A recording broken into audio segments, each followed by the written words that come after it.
कसे आहात तुम्ही? आय होप तुम्ही खूप मस्त असाल, छान असाल, सुंदर असाल, सुरक्षित असाल आणि माझ्या एका नवीन व्हिडिओमध्ये तुमचं खूप खूप स्वागत आहे.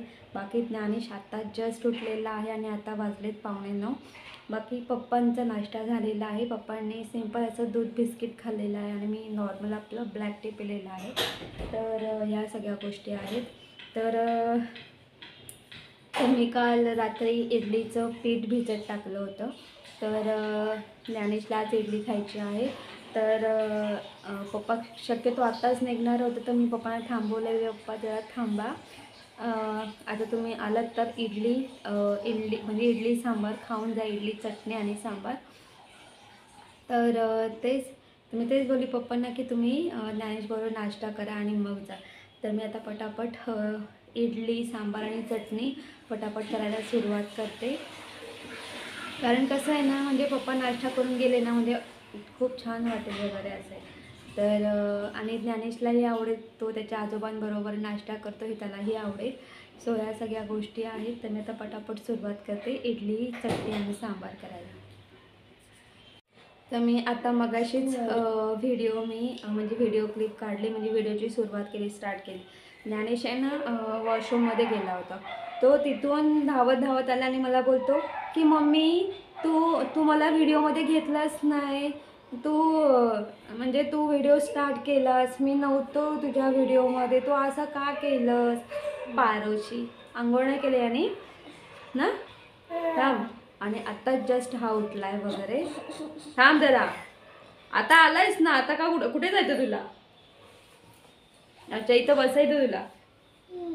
तर ह्या सगळ्या गोष्टी आहेत. तर तोच मला आणि रडायला लागला, तू मला व्हिडिओमध्ये का नाही घेतलंस, मलाही बोलायचं होतं. बोल आता काय बोलायचं. अच्छा मी बोलू. तर तेच मी परत एकदा व्हिडिओ चालू केला.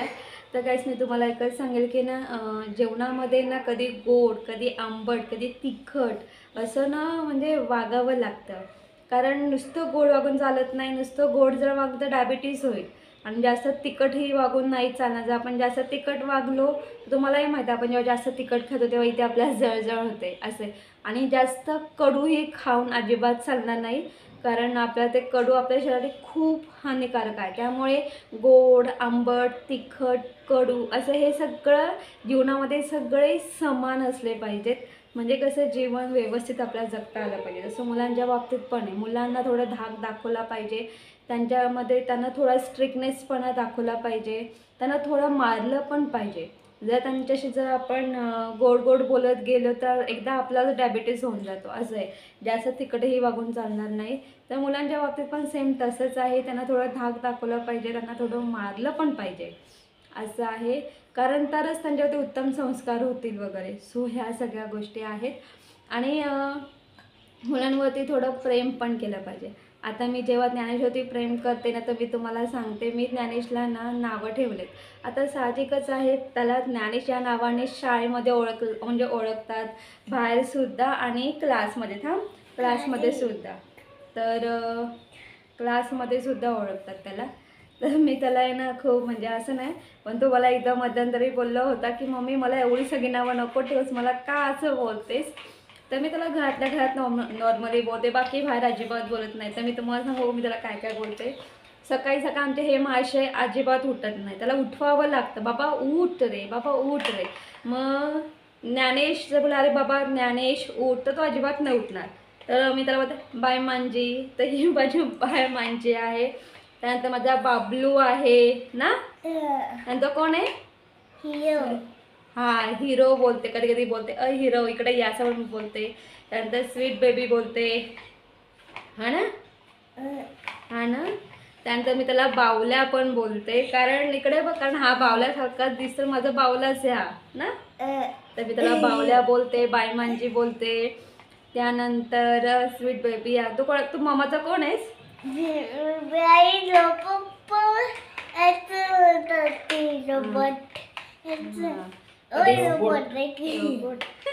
तर कधी स्वीट बेबी बोलते, हां, कधी नंतर बायमांजी बोलते, कधी बावल्या पण बोलते ना.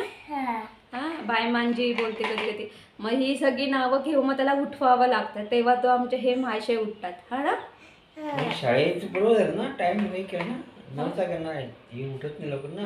हा ना म्हणजे आता न्यूजमध्ये पण असं सांगतात की लहान मुलांना सकाळी सकाळी अर्ली मॉर्निंग म्हणजे मुलं उठत नाही तर असं शाळेचं टायमिंग असं ते बदल म्हणजे सकाळी 9 किंवा 9:30 किंवा 8-9चं ना 9 नंतर असं टायमिंग ठेवणार आहे लहान मुलांचा, कारण लहान मुलं उठायचा खूप कंटाळा करतात असं म्हणजे न्यूजमध्ये सगळं न्यूजमध्येच आहे ना पप्पा, बातम्या पेपरला पण आहे. हां ना तेच. तर बेबी मला असं वाटतं पुढच्या वर्षीपासून ते करते असं आहे. आणि याच्या स्कूलमध्ये नर्सरी आणि ज्युनियर आणि हे सीनियर के जी, ज्युनियर के जी तर 10:30 वाजता असते, सॉरी ज्युनियर के जी 10:30 नंतर असते, बाकी नर्सरी आणि सीनियर के जी ही सकाळी 7:30 वाजताची स्कूल असते. मे बी पुढच्या वर्षीपासून मग मे बी ते 9 नंतर ठेवते असं आहे. तर मी आता पटापट सुरुवात करते. आणि इडली चटणी सांबार तेच असेल, बाकी जेवणाला पण तेच असेल, संध्याकाळी पण तेच असेल. बाकी आता पप्पा आणि ज्ञानेश आणि मी पण थोडा नाश्ता करेल ना. चला, आणि पप्पांना पण खूप आवडतं व्हिडिओमध्ये यायला, हा ना. तर इथे इडली करण्यासाठी मी एक दिवस अगोदरच डाळ आणि तांदूळ भिजत टाकले होते. तर मी डाळ आणि तांदूळ एका बाउलमध्ये ॲड करून ते 2 ते 3 पाण्यामध्ये स्वच्छ धुवून घेतलेले आहेत. आणि घेतल्यानंतर परत त्यामध्ये डाळ आणि तांदूळ भिजेपर्यंत पाणी ॲड केलेलं आहे आणि झाकण लावून मी 3 तास हे डाळ आणि तांदूळ पाण्यात भिजत ठेवलेले आहेत. आता 3 तास झालेले आहेत. डाळ आणि तांदूळ बऱ्यापैकी पाण्यामध्ये भिजलेले आहेत. आता हे जे डाळ तांदूळ आहेत आपल्या ग्राइंडरच्या भांड्यामध्ये ग्राइंड करून घ्यायचे आहेत.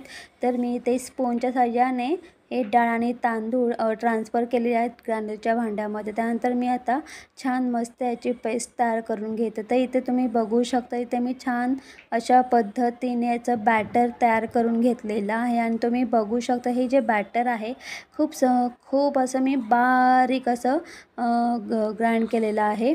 आता हे जे बॅटर आहे मी एका डब्यामध्ये ट्रान्सफर केलेलं आहे. खूप जणं मोठी पातेली वगैरे असे त्याचा वापर करतात, पण मी डब्यामध्ये हे बॅटर ट्रान्सफर केलेलं आहे कारण पीठ छान येतं दुसऱ्या दिवशी सकाळी. आता इथे झाकण लावून हे हा जो डबा आहे मी रात्रभर असाच मी इथे गॅसवरती ठेवणार आहे, म्हणजे उद्या दुसऱ्या दिवशीपर्यंत छान मस्त पीठ आलेलं असेल. आता इथे नेक्स्ट डे आहे, दुसरा दिवस आहे. तर आता इथे तुम्ही बघू शकता, इथे मी स्टीमच्या भांड्यामध्ये थोडं पाणी ॲड केलेलं आहे आणि त्यामध्ये लिंबाची फोड ॲड केलेली आहे. आणि इथे तुम्ही बघू शकता पीठ छान मस्त असं आलेलं आहे आणि या पिठाला छान मस्त अशी जाळी सुटलेली आहे. आता हे जे बॅटर आहे या बॅटरमध्ये मी चवीनुसार मीठ ॲड करून छान मस्त हे पीठ मी घोटून घेतलेलं आहे. तर छान मस्त अगदी 5 ते 6 मिनटं आपलं हे पीठ छान मस्त असं घोटून घ्यायचं आहे. आता हे पीठ घोटून घेतल्यानंतर ज्या इडलीच्या ज्या प्लेट्स आहेत तर आपण त्या प्लेट्सला ऑइल लावून घेऊया. तर इथे मी एक एक करून या प्लेट्सला छान मस्त असं ऑइल लावून घेते. आता इथे सगळ्या प्लेट्सला मी छान असं ऑइल लावून घेतलेलं आहे. आता ह्या ज्या प्लेट्स आहेत या प्लेट्समध्ये मी जे इडलीचं जे बॅटर आहे ते मी या इडलीच्या प्लेटमध्ये ट्रान्सफर करून घेतलेलं आहे. तर मी थोडं असं बॅटर या प्लेट्समध्ये ॲड करून घेते आणि एक प्लेट मी या स्टीमच्या भांड्यामध्ये ठेवते. तर इथे बऱ्यापैकी असं पाणी गरम झालेलं आहे. तर मी अशा प्रकारे सर्व प्लेटमध्ये हे बॅटर ॲड करून मी स्टीमच्या भांड्यामध्ये या प्लेट्स ठेवलेल्या आहेत. आणि इकडे ज्ञानेशलासुद्धा त्या प्लेट्समध्ये बॅटर ॲड करायचं आहे. तर तोही मला सांगतो की मम्मी मलाही करायचं आहे, तर तोही मला मदत करतो आहे. तर खूप छान वाटतं जर आपल्याला कोणी मदत करत असेल तर. अशा प्रकारे मी स्टीमच्या भांड्यामध्ये इडलीच्या प्लेट्स ठेवून मी 20 मिनटं या इडलीला छान मस्त वाफ दिलेली आहे. तर इथे आपली इडली छान मस्त तयार झालेली आहे. खूप अशी स्पॉन्जी इडली तयार झालेली आहे. आता मी ते इडलीच्या प्लेट्स काढून थंड करून घेते आणि इथे मी ह्या प्लेट्समधून इडल्यासुद्धा काढून घेतलेल्या आहेत. तर ह्या इडल्या खूप छान मस्त सॉफ्ट मऊ आणि छान मस्त अशा स्पॉन्जी अशा इडल्या तयार झालेल्या आहेत. तर अशा प्रकारे ह्या बाउलमध्ये ह्या इडल्या ट्रान्सफर करून घेतलेल्या आहेत. आता इथे मी सांबारची तयारी करते. त्यासाठी मी कढई घेतलेली आहे. कढईमध्ये मी थोडंसं पाणी ॲड केलेलं आहे. त्यामध्ये मी 1 चमचा मीठ ॲड केलेलं आहे आणि आवश्यकतेनुसार आपल्याला यामध्ये शेकटाच्या शेंगा ॲड करायच्या आहेत. तुम्ही तुमच्या आवडीनुसार शेंगा ॲड करू शकतात. आता हा जो सांबार आहे मी अगदी सोप्या पद्धतीने सांबार करून घेणार आहे. तर इथे मी 1 वाटी तुरीची डाळ घेतलेली आहे, 1 वाटी मुगाची डाळ आणि यामध्ये पाणी ॲड करून ही डाळ मी 2 ते 3 पाण्यामध्ये स्वच्छ धुवून घेतलेली आहे. आता ही डाळ स्वच्छ 2 ते 3 पाण्यामध्ये धुवून घेतल्यानंतर यामध्ये परत 1 ग्लास पाणी ॲड केलेलं आहे. त्यानंतर यामध्ये मी थोडीशी हळद ॲड केलेली आहे. हळद ॲड केल्यानंतर टोमॅटो ॲड करून घेतलेला आहे आणि टोमॅटो ॲड केल्यानंतर यामध्ये थोडंसं मी ऑइल ॲड करून घेतलेलं आहे, जेणेकरून आपली ही जी डाळ आहे ही पटकन शिजेल, खूप छान मऊ आणि सॉफ्ट शिजेल. आता इथे कुकरमध्ये मी थोडंसं पाणी ॲड करून त्यामध्ये एक जाळीची प्लेट ठेवून त्यामध्ये लिंबाची फोड ठेवलेली आहे आणि हा जो डबा आहे डाळीचा तो सुद्धा मी ह्या कुकरमध्ये ठेवून या कुकरला झाकण लावलेलं आहे आणि मी या कुकरला 4 शिट्ट्या दिलेल्या आहे. 4 शिट्ट्यांमध्ये ही डाळ छान मस्त अशी मऊ शिजते.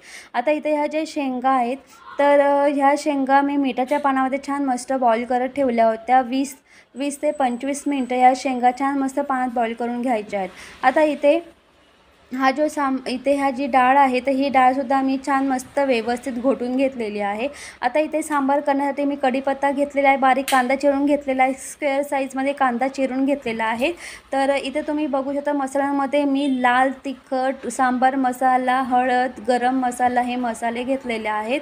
तर आता यामध्ये आपल्याला तेल गरम झालेलं आहे कढईमध्ये आपल्याला जिरा ॲड करायचे आहे. त्यानंतर कढीपत्ता ॲड करायचा आहे आणि त्यानंतर आपल्याला यामध्ये कांदा ॲड करायचा आहे. कांद्याचे मी 2 भाग केलेले आहेत, बारीकसुद्धा आणि स्क्वेअरसुद्धा. आता यामध्ये मी 1 चमचा हिंग ॲड केलेला आहे. हिंग ॲड करून झाल्यानंतर 1 चमचा मीठ ॲड केलेलं आहे.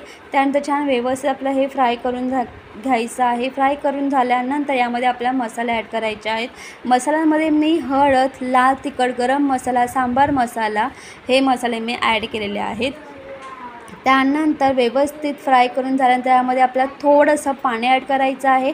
परत व्यवस्थित मिक्स करून घ्यायचं आहे आणि झाकण ठेवून 5 मिनटं वाफ द्यायची आहे. तिथे 5 मिनटं झालेले आहेत.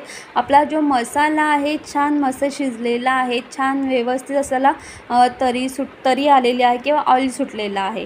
आता यामध्ये आपल्याला शेंगा ॲड करायच्या आहे. शेंगा ॲड केल्यानंतर आता ही जी आपण डाळ घोटून घेतली होती तीसुद्धा यामध्ये ॲड करायची आहे आणि व्यवस्थित मिक्स करून घ्यायचं आहे. आता या डब्यामध्ये थोडी डाळ उरली होती म्हणून मी त्यामध्ये थोडंसं पाणी टाकून परत ते पाणी मी कढईमध्ये ॲड केलेलं आहे. आता हे सगळं व्यवस्थित आपल्याला मिक्स करून घ्यायचं आहे आणि छान मस्त आपल्याला उकळी आणून द्यायची आहे.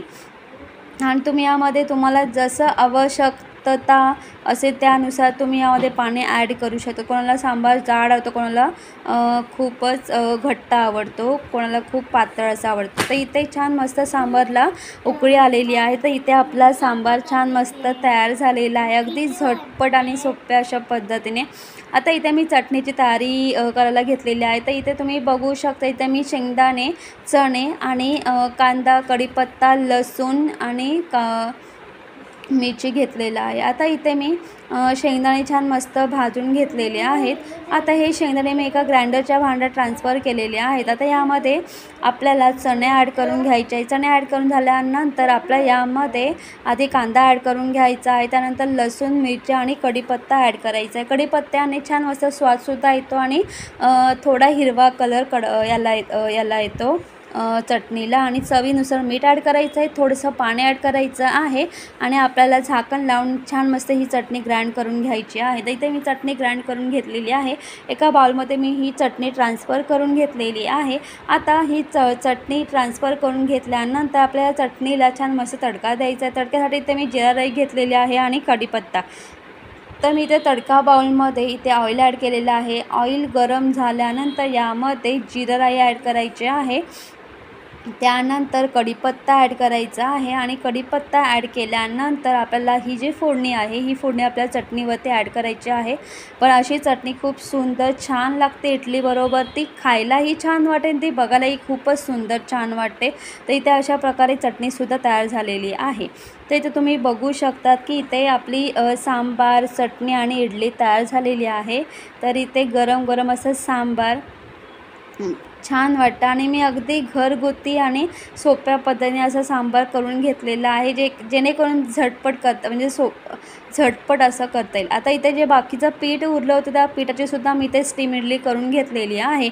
आता इथे छान मस्त आपली चटणीसुद्धा रेडी झालेली आहे आणि त्याचबरोबर इथे इडली, स्टीम इडली.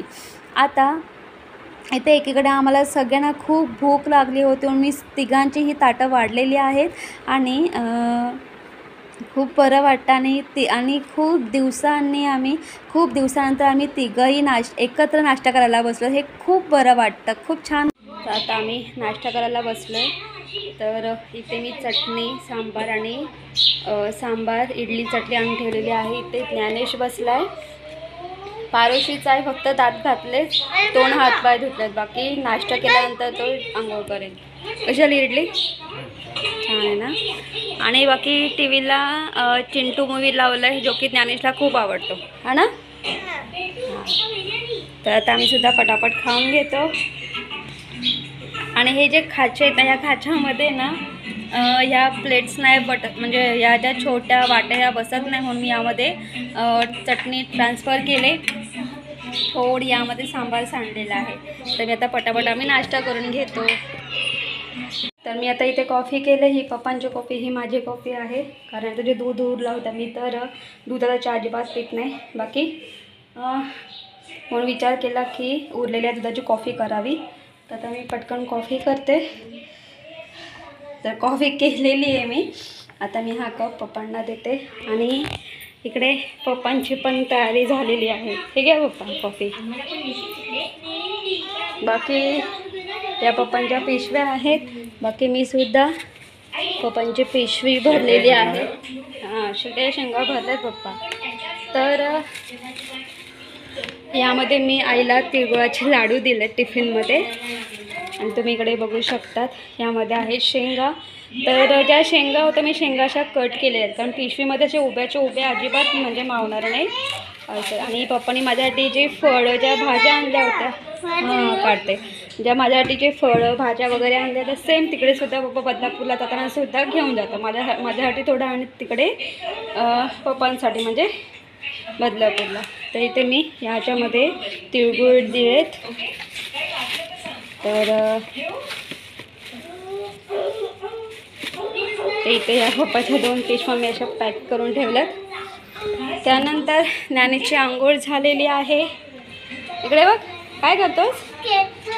आणि ज्ञानेश खेळतो. आणि नाही ते ही ग्रास टाकले ना, त्याच्यामुळे ज्ञानेशची खूप मजाच आहे. त्यामुळे तो छान व्यवस्थित खेळतो. काय करतो दाखव. Very good. आणि आता दुपारचे 12 वाजलेत आणि आता पप्पा कॉफी पितील आणि मग जातील घरी. तर मी पण आता कॉफी पिऊन घेते. बाकी कॉफी पिऊन झाल्यानंतर ज्ञानेशला क्लासला आधी पप्पांना रिक्षामध्ये बसून देईल आणि मग ज्ञानेशला क्लासला पाठवेल. मेरी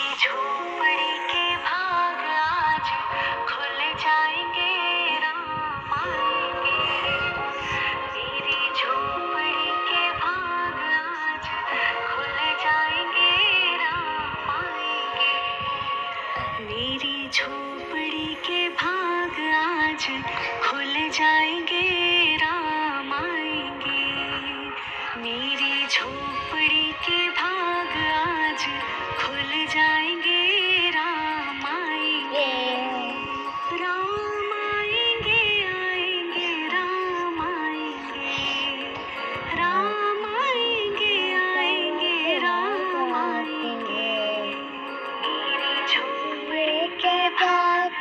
आज खुल जाएंगे राह पानी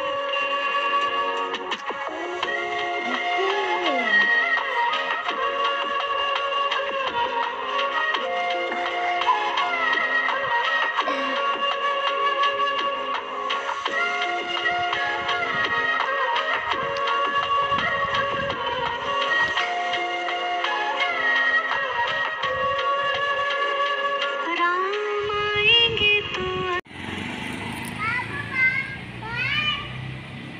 चल गेले आजोबा. तर गाईज मी पप्पांना आता रिक्षात बसून दिले. पप्पा रिक्षातसुद्धा बसले. आता पप्पा मे बी अर्ध्या पाऊण तासामध्ये घरी पोहोचतील. कारण पप्पा ओला रिक्षाने गेलेत. कारण पप्पांचा जो पाय आहे ना तो दुखतो आहे, असं आहे. म्हणून ते बोलले की मी ट्रेनने नाही जात, मी ओला रिक्षानेच जातो. आणि ते पण खूप थकलेत. तर साहजिकच आहे त्याचे जे डोके आहेत, तर डोके वगैरे तर थोडी का होईना पण हलके आणि दुखायला सुरुवात झाली वगैरे. त्यामुळे त्यांचा चालना पण खूप कमी आहे. आणि आता दुपारचे 12 वाजून गेले, त्यामुळे ऊन पण खूप म्हणजे फार खूप कडक ऊन पडला आहे. सो ह्या सगळ्या गोष्टी आहेत. मग पप्पा रिक्षाने गेलेत. तर पप्पांना मी रिक्षात बसवलं आणि तिथूनच थोडी पुढे गेली. तर मी ही ज्ञानेची जी बॅग आहे मी शिलाई मारायला दिली होती. तर इथून ह्या साईडून छान मस्त शिलाई मारून दिलेली आहे. आणि इकडे तुम्ही बघू शकतात, इथून सुद्धा निघालं होतं, तर इथून शिलाई मारून दिलेली आहे. तर अशी ही ज्ञानेची बॅग अशी रिपेअर झालेली आहे. कारण आज आहे शनिवार, तर ज्ञानेचा कराटे क्लास आहे. शनिवार कराटे क्लास असतो. तर छान मस्तची ही बॅग मी त्याला रेडी करून दिले. सो या सगळ्या गोष्टी आहेत. आणि अजून एक गोष्ट म्हणजे अशी की आता असे ना 3 किंवा 4 दिवसापूर्वी आहे ना श्रीराम पालखी निघाली होती. मी म्हणजे व्हॉट्सअपला फोटोसुद्धा बघितले होते. तर खूप छान वाटतं वगैरे. पण कसं आहे ना, असं या पालखीमध्ये जायला मलाही खूप आवडतं. पण कसं ना, वेळ नाही मिळत. कारण ज्ञानेश लहान आहे. आपल्या जोडीला अजून कोणी असेल ना तर बरं वाटतं. सोबतीला कोणीतरी असेल ना तर बरं वाटतं पालखीला जायला वगैरे. आता ज्ञानेश आहे, ज्ञानेशची परीक्षा सुरू होती. कालच त्यांची ओरल परीक्षा म्हणजे तोंडी परीक्षा संपली. सगळी लेखी आणि रायटिंग आणि ओरल दोन्ही संपली. त्यामुळे आता रिलॅक्स वाटतं. पण आता परीक्षा चालू असताना आपण पालखीमध्ये म्हणजे पालखीला कसं जायचं वगैरे नाही जमत. आणि अजून एक गोष्ट म्हणजे आज बिल्डिंगमध्ये श्रीराम कलश पूजन होतं. आणि संध्याकाळी पत्रिकेमध्ये सगळ्यांना अक्षता येणार आहे. मी तुम्हाला नक्की दाखवेन. तर खूप छान वाटतं. आणि सकाळीसुद्धा आहे ना म्हणजे मी व्हॉट्सअपला मेसेजमध्ये वाचलं होतं की सकाळी आज बिल्डिंगमध्ये कलश पूजन आहे, तर सगळ्यांनी दर्शनासाठी यावं म्हणून. पण सकाळी खरंच नाही वेळ मिळत आज. आणि पप्पा पण आले होते वगैरे, त्यामुळे साहजिकच आहे सगळंच. आणि आज सुट्टी आहे, शनिवार आहे. तर आठवड्यातला फक्त ज्ञानेशला शनिवार हा एकच असा दिवस मिळतो की तो आरामात उठतो आणि आमचं सगळं आरामात असतं. फक्त शनिवार. बाकी इतर दिवशी पूर्ण सकाळी उठावं लागतं. त्या दिवशी सकाळी 7:30 त्याची शाळा असते, त्यामुळे लवकर उठावं लागतं. त्यानंतर उद्या रविवारी ज्ञानेची बालबैठक असते, त्यामुळे सुद्धा लवकर उठावं लागतं. त्यामुळे फक्त शनिवार असा एकच दिवस आहे की आमचं सगळं आरामात असतं. आम्ही थोडं लेट उठतो. तरी पण आज मी सकाळी लवकरच उठली होते, कारण पप्पा आले होते आणि पप्पांना आज जायचं होतं. आणि ज्ञानेशलाच इडली खायची होती. तर मी त्याच लवकर उठली होती. विचार केला की चला आज सकाळी इडली बनवून टाकूया, म्हणजे कसे पप्पाही खाऊन जातील वगैरे आणि ज्ञानेशलाही आवडेल पप्पांबरोबर नाश्ता करायला, असं आहे. आणि त्याला आजोबांबरोबर नाश्ता करायला खूप आवडतं असं आहे. आणि त्याला त्याचे आजोबा खूप प्रिय आहेत, म्हणजे आजी आजोबा दोन्हीही असं आहे. आणि आजकाल कसं ना आईचीसुद्धा डोके दुखत आहेत, त्याच्यामुळे मग आई शक्यतो बाहेर प्रवास करणं टाळते. त्यामुळे पप्पांनाच गावाला जावं लागतं. ह्या सगळ्या गोष्टी आहेत. आणि आई पण आता म्हणजे कल्याणला यायची वगैरे, पण आता आई कल्याणला यायचं टाळते. त्याचं कारण म्हणजे असं की आईचे डोके खूप दुखतात. म्हणजे असं आहे ना की आई जास्त प्रवास करू शकत नाही. आणि जर तिने जास्त प्रवास केला तर तिला खूप त्रास देतं. तिला जे पाय एवढे दुखतात ना, अक्षरशः ती 3-4 दिवस ती झोपूनच राहते. त्याच्यामुळे मग ते शक्यतो जास्त चाललं किंवा जास्त दगदगीचं प्रवास ती टाळते. आता बदलापूर ते कल्याण येईपर्यंत साहजिकच तुम्हालाही माहिती आहे, घरापासून स्टेशनपर्यंत रिक्षा, तिथून कल्याणला आणता, परत कल्याणपासून ते खडकपाडापर्यंत रिक्षा, तिथून परत रिक्षा, हा सगळा थोडीफार तरी दगदग आहेच. त्याच्यामुळे ती हा सगळा प्रवास टाळते. आताही फक्त शक्यतो म्हणजे घरातल्या घरातच चालते वगैरे, शक्यतो जास्त बाहेर पडत नाही, जास्त जिने अजिबात उतरत नाही कारण तिला खूप त्रास होतो. सो या सगळ्या गोष्टी आहेत त्याच्यामुळे. आणि खूप दिवस झाले मी सुद्धा आईला भेटायला गेली नाही. मी दिवाळीमध्ये गेली होती, तिथून मी आईला भेटायला गेलीच नाही आहे वगैरे. तर बघू पुढच्या महिन्यात मी जाणार आहे कारण पुढच्या महिन्यामध्ये बदलापूरची जत्रा आहे. मादी गणपती बसतात ना तेव्हा पुढच्या महिन्यामध्ये काहीतरी 13 तारखेला मादी गणपती बसतात, तेव्हा बदलापूरची जत्रा असते. तर तेव्हा मी जाणार आहे, तेव्हा नक्कीच मी आईला भेटायला जाणार आहे. सो या सगळ्या गोष्टी आहेत. आणि आज सकाळी बिल्डिंगमध्ये श्रीराम कलश पूजन झालेलं आहे. तर मला म्हणजे असं वाटत होतं की सकाळी जावं, दर्शन घ्यावं, पण खरंच सकाळी नाही वेळ मिळाला. सगळं म्हणजे पप्पांचं ज्ञानेशचं सगळे करेपर्यंत नाही वेळ मिळाला. पण खूप छान वाटलं. पण आता पप्पांना जे सोडायला गेली होती ना खाली, तर छान मस्त शॉर्ट असे मी व्हिडिओ क्लिप घेतलेला आहे. पण खूप छान वाटलं श्रीरामांचं दर्शन घेऊन, खूप छान वाटतं, मस्त वाटतं. असं आहे कारण कसं आहे ना, म्हणजे आपण अयोध्येला तेवढं लांब नाही जाऊ शकत, पण बिल्डिंगमध्ये खूप छान मस्त श्रीराम असं कलश पूजन केलेलं आहे, खूप छान वाटलं. सो आता गाईज दुपारचं आता 1 वाजलेले आहेत. बाकी आमचं जेवण वगैरे, कारण आम्ही 11 वाजता नाश्ता केलेला आहे, त्यामुळे आता दुपारी भूक अजिबात नाही. फक्त ज्ञानेश 4-4:30 वाजता तो चहा बिस्किट खाईल, बाकी डायरेक्ट संध्याकाळचं जेवण असेल. तर काहीच आता आम्ही थोडा आराम करतो. मी पण आता मला कालचा व्हिडिओ एडिट करायचा, तर मी आधी कालचा व्हिडिओ एडिट करते आणि मग थोडा आराम करू आणि बाकी 4 वाजता ज्ञानेश क्लासला जाईल. सो ह्या सगळ्याच गोष्टी असणार आहेत. तर मी आता पटापट थोडा आराम करून घेते आणि आधी एडिटिंग करते. तर तुम्ही बघू शकता इथे मी मिक्स भाज्या आणलेल्या आहेत, त्याचबरोबर इथे कोथिंबीर आहे आणि इथे बोरं आहे. तर आता वाजलेत 6:15. तर मी ज्ञानेशला क्लासमधून घेऊन आले आणि ज्ञानेशला मी आधी क्लासमधून पिकअप केला आणि मग मी थोडं पुढे गेली होती. तिथे एक असं भाजी मार्केट असतो, तर तिथून मी या भाज्या आणलेल्या आहेत. तर मी तुम्हाला सांगेल की उद्या रविवार आहे, तर उद्या भोगी आहे आणि भोगीच्या दिवशी 7 प्रकारच्या ज्या भाज्या असतात त्याची मिक्स भाजी केली जाते. म्हणून मी इथे 7 प्रकारच्या भाज्या आणलेल्या आहेत. खरं म्हणजे 6 प्रकारच्या भाज्या आणलेल्या आहेत. तर इथे आहे गाजर, त्यानंतर फरसबी, नंतर वालपापडी, त्यानंतर या तुरीच्या शेंगा आहेत, त्यानंतर हे हरभरा आहे आणि ही आहे वालपापडी. बाकी फ्रीजमध्ये फ्रोझन वाटाणेसुद्धा आहेत आणि वांगीसुद्धा आहेत. त्यामुळे अशा प्रकारे ह्या 7 प्रकारच्या भाज्या होऊन जातात. येताना कोथिंबीर आणलेली आहे कारण कोथिंबीर संपली होती आणि तुम्ही ते बघू शकता की इथे बोरं आहेत. तर मला ही बोरं बघून मला लहानपणीचे दिवस आठवले. जेव्हा मी शाळेमध्ये होती तेव्हा शाळेमध्ये असताना आम्ही चिंच, बोरं, स्टार फूल आम्ही हे खूप खाल्लेत. तर जोडीला ज्ञानेशसुद्धा होता, तर त्याला ही बोरं आवडली, तर मी त्याच्यासाठी ही थोडी बोरं घेतलेली आहेत. आणि तुम्हाला सांगेल की आता मकर संक्रांत जवळ आलेली आहे. तर सोमवारी मकर संक्रांत आहे. तर ज्ञानेशला पतंग हवं होतं, काईट हवं होतं. कारण कसं माहिती आहे का, म्हणजे ना मुलांना ते दिसतं किंवा त्यांच्या आजूबाजूचं जे वातावरण असतं, तर ते जे बघतात त्या आजूबाजूच्या वातावरणानुसार ते त्यांना त्या गोष्टी हव्या असतात. तर त्याच्या स्कूलमध्ये सुद्धा फ्रायडेला मकर संक्रांती सेलिब्रेशन झालं आणि त्याच्यामध्ये छान मस्त त्यांनी म्हणजे एक स्टोरी सांगितली. त्या स्टोरीमध्ये पतंग वगैरे, काईट वगैरे होतं. आणि अजून एक गोष्ट म्हणजे अशी की ना त्यांचं जे फेस्टिवल बुक आहे, तर त्या फेस्टिवल बुकमध्ये सुद्धा त्याला ना असं पतंग आहे आणि त्याला काईट आहे ना, त्या काईटला कलर मारायचं आहे वगैरे. तर त्यांना कळतं की मकर संक्रांत ज्या दिवशी असते त्या दिवशी काईट उडवतात.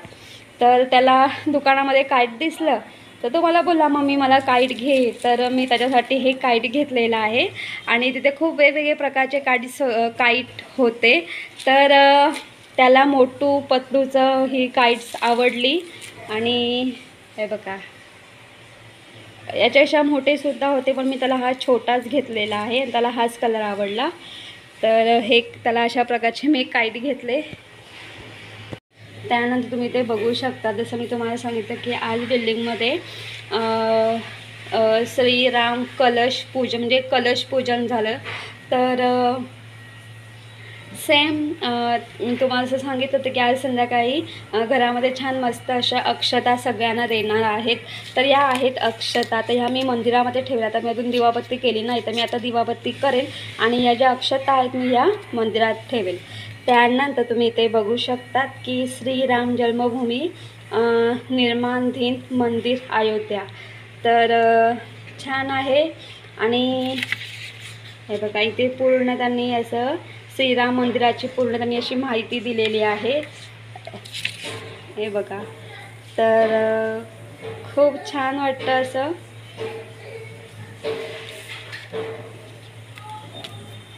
तर मी ह्या मंदिरामध्ये ह्या अक्षता ठेवेल.